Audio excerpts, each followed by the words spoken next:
آمنوا، وہ لوگ جو کہ ایمان لے آتے ہیں، وَتَطْمَئِنُّ قُلُوبُهُمْ بِذِكْرِ اللَّهِ، اور پھر ان کی حالت یہ ہوتی ہے کہ ان کے دلوں کو سکون اللہ کی یاد ہی میں آتا ہے۔ الا بذکر اللہ تطمئن القلوب، آگاہ ہو جاؤ، اللہ کے ذکر ہی میں دلوں کا سکون ہے۔ دیکھیں، ایک ذکر کی وہ قسم ہے جو اللہ تعالیٰ نے آپ کے اوپر اوبلیگیٹری کر دی ہے، اس کے بغیر چارہ نہیں، وہ ہے نماز۔ وَأَقِمِ الصَّلَاةَ لِذِكْرِي، میری یاد کے لیے نماز کو قائم رکھنا۔ یعنی یہ نماز وہ چیز ہے جو اللہ کی یاد کو قائم رکھنے والی چیز ہے۔ یہ 5 ٹائم اللہ نے اس لیے مقرر کیے ہیں کہ اگر کوئی شخص کچھ بھی نہ کر سکے، ایٹ لیسٹ یہ 5 اوقات میں چاروں نہ چار میرے سامنے جھک جائے، اس کی حاضری لگ جائے گی۔ وہ یعنی جس طرح ایک بندہ فوجی پریڈ کرتا ہے، وہ چاہے بوجھل دل سے بھی کر رہا ہے، اس کی ڈیوٹی شمار ہو جائے گی۔ یہ نماز ڈیوٹی ہے۔ یہ شیطانی وسوسہ اپنے دماغ سے نکال دیں کہ اگر کسی کا نماز میں دل حاضر نہیں ہے تو اس کی نماز قبول نہیں ہے۔ نہیں، نماز کے فرائض میں آپ کہیں قرآن و حدیث میں نہیں دکھا سکتے کہ خشوع خضوع اس کا حصہ بنایا گیا ہو، کہ نماز کے اتنے فرائض ہیں ان میں سے خشوع خضوع بھی ایک ہے۔ نہیں، خشوع خضوع کبھی ڈسکس ہی نہیں ہوا اس حوالے سے۔ ترغیب کے لیے ضرور ہوا کہ اہل ایمان کی نشانی ہے کہ وہ توجہ سے نماز پڑھتے ہیں، یہ کہیں نہیں آیا کہ جو توجہ بٹ جائے اس کی نماز نہیں ہوتی، یہ کبھی نہیں ہوا۔ یہ ٹاپک ڈسکس نہیں کیا گیا اسی وجہ سے کہ اللہ کو پتا تھا کہ دماغ سوچتا ہے، خاص حد تک انسان کنٹرول کر سکتا ہے۔ ہاں، باقی ارکان کے اوپر بات ہوئی کہ ہر رکعت میں 1 رکوع اور 2 سجدے ہیں، اگر یہ والی غلطی ہو جائے تو اینڈ پہ سجدہ صاف کر لینا ہے۔ لیکن کہیں پہ خشوع خضوع نہیں ڈسکس ہوا کہ اگر کسی کو خیال آیا تو وہ نماز ہی دوبارہ پڑھے یا وہ اینڈ پہ سجدہ صاف کرے، یہ بات ڈسکس نہیں کی گئی، اسی وجہ سے کہ اللہ کو پتا تھا کہ یہ ایک ڈیوٹی ہے جو انسان نے پوری کرنی ہے، اور اس دھاگے کے ساتھ انسان پھر بندہ رہتا ہے جب، تو یہ 5 اوقات میں جب اللہ کے سامنے آتا ہے نا، تو پھر وہ اللہ تعالیٰ سے اپنا دامن چھڑا نہیں سکتا، باقی کی زندگی بھی اس کی پازیٹیو ہو جاتی ہے۔ جو اللہ تعالیٰ فرمایا کہ نماز بے حیائی اور برے کاموں سے روکتی ہے، اگر کنٹینیوسلی انسان پورے پروٹوکول کے ساتھ نماز کو پڑھتا رہے۔ تو میری یاد کے لیے نماز کو قائم رکھنا، یہ حدیث بخاری میں بھی ہے اور مسلم کے اندر بھی۔ یہ کتنی ڈھارس بنانے والی چیز ہے۔ تو یہ وہ ذکر کی فارم ہے جو اللہ تعالیٰ نے اوبلیگیٹری رکھ لی۔ اسی طریقے سے اپنے مال میں زکوٰۃ دینا، یہ بھی وہ فرض ذکر ہے اللہ کا جو آپ نے کرنا ہے۔ اللہ کی یاد، مال خرچ کریں گے تو جس کے لیے خرچ کر رہے ہیں اس کی یاد میں کر رہے ہیں، اور یہ پتہ ہے کہ اس نے پوچھنا ہے کہ نہ اگر زکوٰۃ دی تو تمہارے ساتھ یہ کیا جائے گا۔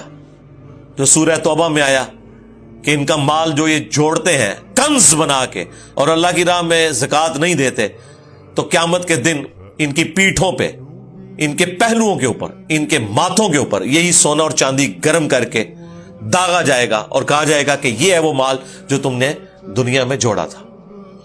اور بخاری مسلم میں تو آیا کہ سانپ کی شکل میں مسلط کر دیا جائے گا، وَلِعَوْذُ بِاللَّهِ تَعَالَى۔ تو یہ ایک بڑا سینسٹیو ٹاپک ہے۔ اسی طریقے سے حج، وہ بھی فرض ذکر ہے۔ رمضان کے روزے، وہ بھی فرض ذکر ہے، اللہ کی یاد دہانی۔ لیکن نماز ایسی چیز ہے جو روزانہ 5 وقت رکھتی ہے۔ یعنی کوئی کتنا بھی گیا گزرا ہے، کچھ بھی نہیں کرتا، کم از کم 5 وقت اللہ کے سامنے جھکے، چاہے وہ دل سے جھکتا ہے، چاہے وہ خشوع خضوع سے جھکتا ہے، اس نے اپنی ڈیوٹی پوری کرتے رہنا ہے، کرتے رہنا ہے۔ ایک وقت آئے گا اللہ تعالیٰ استقامت دے گا۔ ترجمہ یاد کریں، خشوع خضوع کا اہتمام کریں، تو انشاءاللہ اللہ تعالیٰ یہ آسانیاں پیدا کر دے گا آپ کے لیے۔ یہ وہ ذکر ہے جو فرض ذکر ہے۔ دوسرا ذکر وہ ہے جو اللہ تبارک و تعالیٰ نے قرآن کے لیے یوز کیا، اِنَّا نَحْنُ نَزَّلْنَا الذِّكْرَ وَإِنَّا لَهُ لَحَافِظُونَ، بے شک اس الذکر، یاد دہانی یعنی قرآن کو ہم نے نازل کیا اور ہم ہی اس کی حفاظت کرنے والے ہیں۔ تو قرآن بھی اللہ کا ذکر ہے، اللہ کو یاد دلانے والی چیز ہے، یعنی جو چیز آپ کو اللہ تعالیٰ کی یاد دلا دے، اسی لیے اسے کہا گیا الذکر. تیسرا جو ذکر ہے جی وہ ہے الذین یذکرون اللہ قیاما وقعودا وعلی جنوبہم. اہل ایمان کی نشانی ہے کہ وہ خواہ کھڑے ہوئے ہوں, خواہ بیٹھے ہوئے ہوں, خواہ وہ اپنی کروٹوں پر لیٹ رہے ہوں, ہر حال میں اللہ کو یاد رکھتے ہیں. حتیٰ کہ دیکھیں اما عائشہ سے پوچھا گیا جنابت کے کانٹیکسٹ میں, صحیح مسلم میں حدیث ہے کہ کیا اس حالت میں بھی نبی الاسلام اللہ کو یاد کرتے تھے؟ تو انہوں نے کہا کہ اللہ کے نبی ہر حال میں اللہ کو یاد کیا کرتے تھے, خواہ وہ جنبی بھی ہو. جنبی بندہ صرف قرآن کی تلاوت نہیں کر سکتا, نماز نہیں پڑھ سکتا, باقی ہر ذکر کر سکتا ہے, صبح شام کے اذکار, باقی چیزیں. اس میں تو کوئی پروٹوکول بھی نہیں ہے. یہ غسل, وضو, کپڑے پاک ہونا, جگہ پاک ہونا, یہ صرف نماز کا پروٹوکول ہے. جو عام اذکار ہیں ان کا کوئی پروٹوکول نہیں ہے, وہ آپ جس مرضی حالت میں کریں. یہ لوگ کہتے ہیں جی آیت کریمہ بڑا گرم ہے جی, بغیر وضو کے نہیں کرنا چاہیے جی, خوشبو لگا لینی چاہیے. اور بھائی جس نے کیا تھا اس نے تو مچھلی کے پیٹ میں کیا تھا, سب سے زیادہ تعفن والی جگہ یونس علیہ السلام. کوئی گرم ذکر نہیں ہے بھائی.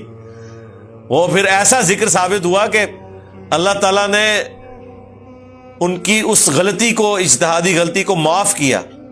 اور سورہ صافات میں فرمایا اگر یونس یاد نہ کرتا ان الفاظ کے ساتھ تو جتنا اللہ تعالیٰ کا عطاب تھا نا, پھر یہ اسی دن مچھلی کے پیٹ سے نکالا جاتا جس دن مردے اپنی قبروں سے نکلیں گے.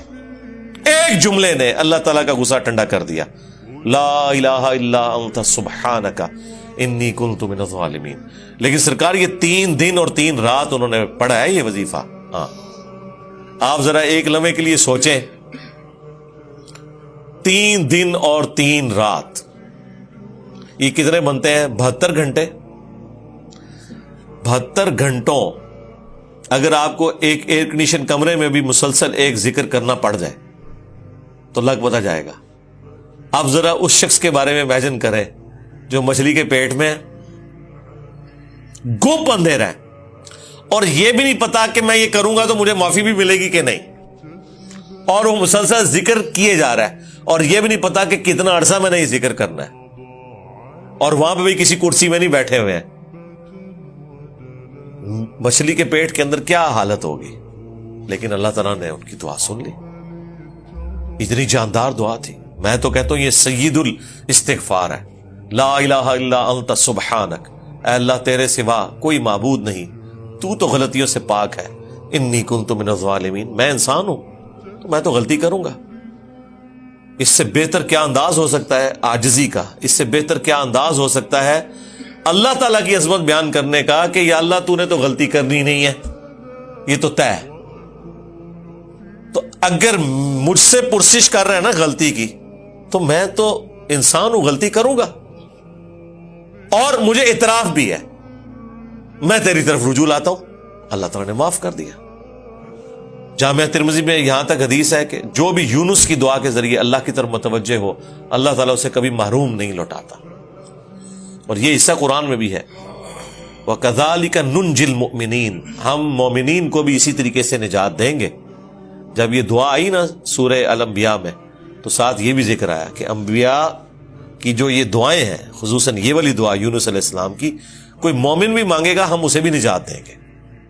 تو یہ جو دعائیں ہیں صبح شام کے اذکار ہیں, جس کے اوپر میں نے پورا بلیو کارڈ لکھ دیا, اور فرض نماز کے بعد اذکار ہیں, گرین کارڈ لکھ دیا. یہ فرض نماز کے بعد اذکار, یہ صبح شام کے اذکار. تو ان اذکار میں وہ ساری دعائیں ہیں جو نبی علیہ السلام نے کی ہیں. یہ ہماری ویب سائٹ سے بھی ڈاؤن لوڈ کر سکتے ہیں آپ, اس کی ایپ بھی بنی ہوئی ہے, PDF فارم میں بھی ہے. تو یہ اذکار کریں, صبح شام کی دعائیں, اذکار, مختلف اوقات کی دعائیں, ٹوائلٹ میں جاتے وقت کی دعا, باہر نکلنے کی دعا, صبح اٹھتے وقت کی دعا, اور رات کو سونے سے پہلے دعائیں. یہ مختلف اوقات کی جو دعائیں ہیں, یہ وہ ساری دعائیں ہیں جو آپ نے اٹھتے بیٹھتے چلتے پھرتے کرنی ہے. درود شریف بھی, درود شریف اللہ کی عبادت ہے کیونکہ یہ دعا ہے, اور دعا جتنی بھی ہے وہ اللہ سے کی جاتی ہیں, اور ہر دعا عبادت ہے. الدعاء هو العبادہ, یہ حدیث ہے سنن نسائی کے اندر، ترمذی کے اندر، اور نبی علیہ السلام نے حدیث کے اوپر اکتفا نہیں کیا، اس کے بعد آپ نے آیت پڑھی، ادعونی استجب لکم، اے میرے بندو مجھ سے مانگو میں تمہاری دعا کو قبول کروں گا، ان الذین یستکبرون عن عبادتی، بے شک جو لوگ میری عبادت سے تکبر کریں گے، یعنی مجھ سے دعا کرنے میں کنجوسی اختیار کریں گے، میں انہیں ذلیل و خوار کر کے جہنم میں داخل کروں گا، والعیاذ باللہ تعالی۔ حضور نے سورۃ المومن کی آیت نمبر 60 پڑھی، اسے سورہ غافر بھی کہتے ہیں، اس بات کے ثبوت میں کہ دعا کرنا عبادت ہے۔ تو جتنی دعائیں ہیں یہ عبادت ہے، اور یہ اللہ تعالیٰ کا وہ ذکر ہے، خواہ وہ درود شریف ہو، خواہ صبح شام کے اذکار ہوں، یا مختلف اوقات کی دعائیں ہوں، یہ اللہ تعالیٰ کے وہ ذکر کی شکلیں ہیں جس کا کوئی پروٹوکول نہیں، کوئی جنبی ہے، کوئی بے وضو ہے، کپڑے بھی ناپاک ہیں، جس جگہ پہ ہیں وہ جگہ بھی ناپاک ہے، کوئی فرق نہیں پڑتا اس سے، یہ ذکر آپ کر سکتے ہیں۔ مولا علی کا قول ہے جامعہ ترمذی میں سنن ابی داؤد کے اندر کہ نبی علیہ السلام کو حالت جنابت کے علاوہ کوئی اور حالت قرآن پڑھنے سے مانے نہیں ہوتی تھی، یعنی قرآن آپ نہیں پڑھ سکتے جنبی ہو، بغیر وضو کے قرآن بھی پڑھا جا سکتا ہے لیکن جنبی شخص نہیں پڑھ سکتا۔ لیکن جو اذکار ہے نا وہ اٹھتے بیٹھتے چلتے پھرتے، بھئی اما عائشہ سلام اللہ علیہا اس سے زیادہ کیا بات کرتی، جب جنابت کے کانٹیکسٹ میں ان سے پوچھا گیا تو انہوں نے کہا اللہ کے نبی تو ہر حال میں اللہ کو یاد کرتے تھے، خواہ وہ جنبی ہو یا نہ ہو، اور غسل جنابت فوراً کرنا کوئی ضروری بھی نہیں ہوتا، اللہ تعالیٰ نے چھوٹ دی ہوئی ہے، بس نماز قضا نہ ہو۔ نبی علیہ السلام کبھی غسل جنابت رات کو کر لیتے تھے اور کبھی آخری پہر اٹھ کے کرتے تھے، تو غسل جنابت ڈیلے بھی کوئی شخص کر سکتا ہے، فجر پڑھ کے اگر کسی کے اوپر غسل فرض ہو گیا تو وہ زور سے پہلے کسی بھی وقت غسل کر کے زور کی نماز، بس وہ قضا نہیں ہونی چاہیے۔ تو اس دوران بھی اللہ کو تو آپ نے یاد کرنا ہے، ایون ٹوائلٹ میں غسل کرنے جب جانا ہے تو اللہ ہی کو یاد کر کے جانا ہے نا، اللہم انی اعوذ بک من الخبث والخبائث، جو بخاری میں دعا ہے، اے اللہ میں شریر جنوں اور جنیوں سے تیری پناہ میں آتا ہوں، یہ دعا جو آپ مانگ کے ٹوائلٹ میں جاتے ہیں تو جنبی شخص نے بھی یہی دعا مانگ کے جانی ہے نا۔ باقی بھی جو مختلف اذکار ہیں وہ آپ نے لازمی کرنے ہیں، اس میں کوئی سستی والا پہلو نہیں ہونا چاہیے۔ ہاں قرآن پاک سے متعلق جو چیزیں وہ آپ نہ کریں۔ تو یہ ذکر کی 3 اقسام، نمبر 1 فَأَقِمِ الصَّلَاةَ لِذِكْرِي، میری یاد کے لیے نماز کو قائم رکھنا، اور جتنے بھی فرائض ہیں خواہ وہ حج کی شکل میں ہو، زکوٰۃ کی شکل میں ہو، رمضان کے روزے ہوں، وہ سب کے سب اللہ کا ذکر ہے۔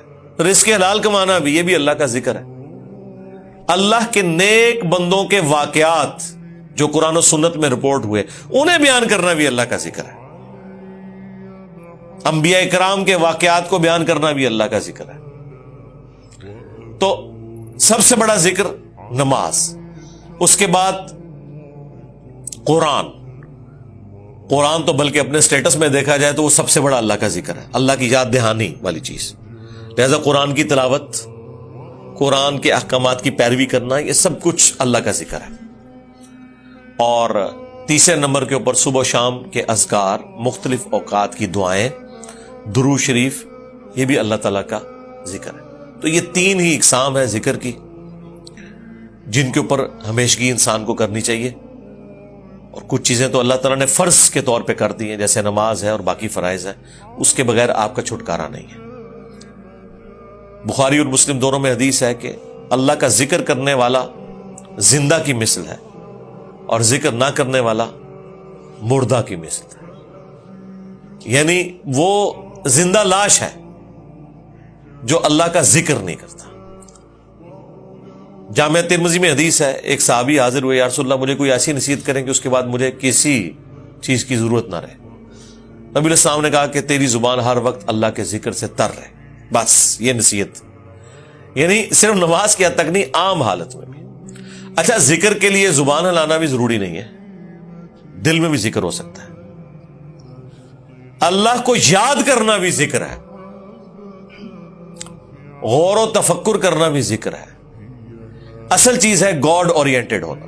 بخاری مسلم میں حدیث ہے، جب تم نماز پڑھ کے اسی جگہ پہ بیٹھے رہتے ہو نا جہاں پہ نماز پڑھی تھی، اسی مصلی کے اوپر، جب تک وضو نہیں ٹوٹتا نا، کچھ ذکر نہ بھی کرو، تب بھی فرشتے دعائے رحمت تمہارے لیے کرتے رہتے ہیں۔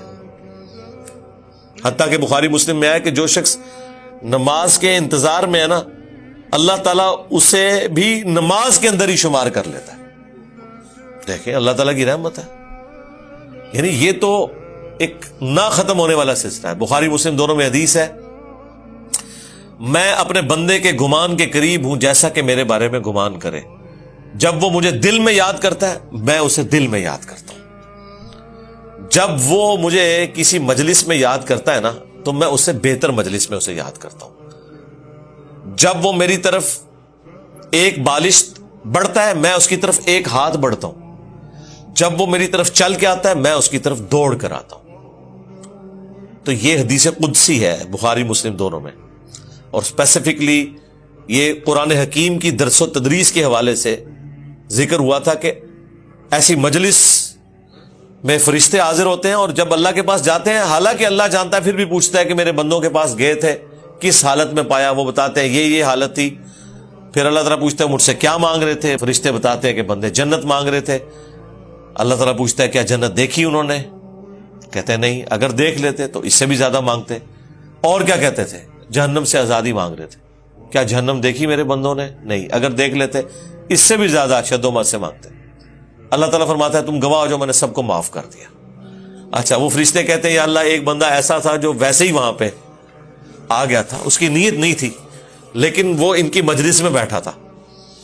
اللہ تعالیٰ فرماتا ہے کہ یہ لوگ ہی ایسے ہیں کہ جو ان کی مجلس میں بھی بیٹھ جائے نا ان کو بھی میں نے بخش دیا۔ وہ جو کہہ رہے ہوتے ہیں نا غوث پاک کے درس میں بھی اگر کوئی بیٹھ گیا، کہانیوں میں نہیں میرے بھائی، درس قرآن میں، وہ چاہے غوث پاک دے رہے ہو یا کوئی انجینئر پاک دے رہے ہو یا کوئی ڈاکٹر پاک دے رہے ہو، اگر اخلاص کے ساتھ کوئی اللہ کا ذکر کر رہا ہے، خالص توحید بتا رہا ہے، قرآن و سنت کی تعلیمات بتا رہا ہے، اس کی مجلس میں بیٹھنے والے کے لیے جنت کا راستہ آسان ہو جائے گا۔ وہ تو حدیث ہے صحیح مسلم کے اندر کہ جو علم کے راستے پہ چلتا ہے اللہ تعالیٰ جنت کا راستہ اس کے لیے آسان کر دیتا ہے۔ یہ تو بالکل اسٹیبلش چیز ہے۔ تو یہ ذکر ایسا معاملہ ہے کہ کوئی دل میں بھی یاد کرتا ہے نا، اللہ اس کو پھر دل میں یاد کرتا ہے۔ فَاذْكُرُونِي أَذْكُرْكُمْ، یہ تو قرآن میں سورۃ البقرہ میں ہے، اے میرے بندے مجھے یاد کر، میں تیرا ذکر کروں گا اور اس سے بہتر مجلس میں کروں گا، فرشتوں کی مجلس میں کروں گا۔ اور انسان کی کتنی خوش نصیبی ہے کہ انسان اللہ کو یاد کرے، اللہ تعالیٰ اس کے رسپانس میں اسے یاد کرتا ہے۔ انسان کا اللہ کو یاد کرنا یہ چھوٹی چیز ہے، اللہ کا اپنے بندے کو یاد کرنا یہ بڑی